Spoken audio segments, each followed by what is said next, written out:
I really don't know how to feel about this Spider-Man villain.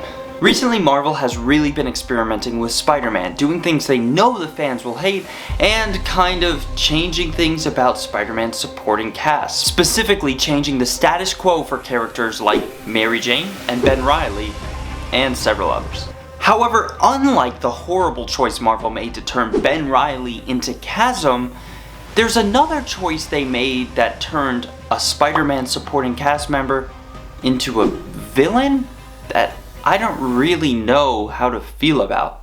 And that's Hallow's Eve. Now, for those of you who might not be keeping up with the current controversial Spider-Man run, Hallow's Eve, whose real name is Janine Godby, is actually Ben Reilly's girlfriend. Quick refresher, Ben Reilly is the clone of Peter Parker Spider-Man who lost his memories and became the villain Chasm. Now, Janine got her powers after Ben Reilly became Chasm and he teamed up with the Goblin Queen of Limbo, Madeline Pryor. The Goblin Queen, not to be confused with the Queen Goblin, gave Janine this bag of masks that, when placed on your face, not only disguised the user, but also transformed their body, giving them the powers of whatever the mask is. So basically, if Janine put on a vampire mask, she'd get vampire powers. Ghost mask, she could go through walls and be translucent. You know, you get the point. All of this Janine, Hallow's Eve mumbo jumbo occurred during this controversial dark web event, and Janine was being shuffled about, and the Hallow's Eve character idea just kind of seemed lackluster. So between Hallow's Eve's closeness to the much-hated Chasm,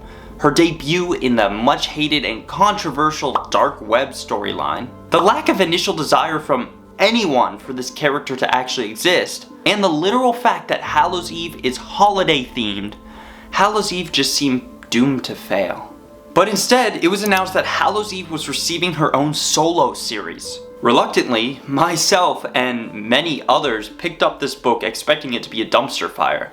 You know, when there's a car accident and everyone's driving by and they're turning to see what happened?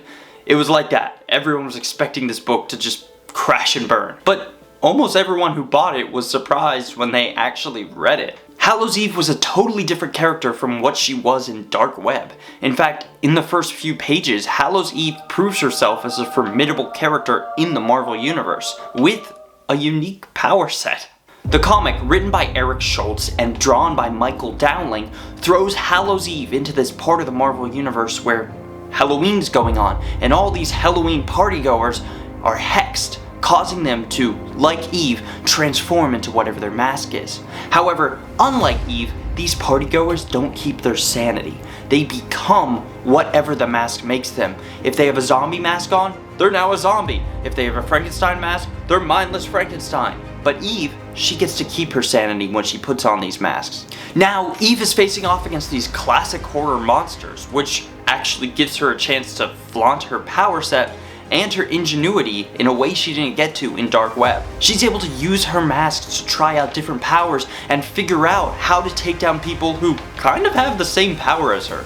It's actually pretty interesting. And as she's trying to fix everything, she's narrating the book with self-deprecating humor and pretty campy jokes. It might not be everyone's style, but it feels like it adopts some of that silly antics from the Silver Age while also taking itself serious enough to tell an interesting story. I won't dive more into what actually happens in the story, I'll let you read it for yourself.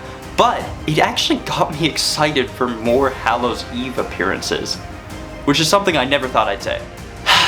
Then, Zeb Wells brought Chasm and Hallow's Eve back into his recent Spider-Man comics. Chasm and Eve were wanting to get Chasm/Ben his memories back, so they turned to the Queen Goblin for help. Not to be confused with the Goblin Queen who we mentioned earlier, who's the person who gave the magic mask bag to Hallow's Eve. No.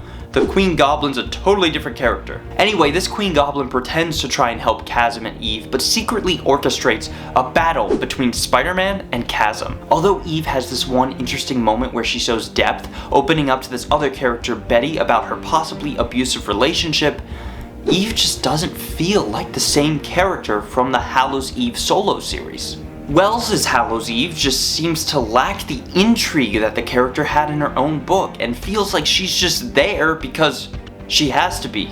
Who else is gonna be there with Ben? I don't know. It really felt like a major step back for Hallow's Eve, a character that I was pleasantly surprised to be interested in. Now, I don't know how to feel about Hallows Eve. I really like the character in her own book, especially because they made it a limited series around Halloween, but I dread her appearances in the Amazing Spider-Man issues. But what do you think about Hallows Eve? Have you read her comic? Do you think she's an interesting character? What should Marvel do with her next? Let me know in the comments below, and thanks for watching.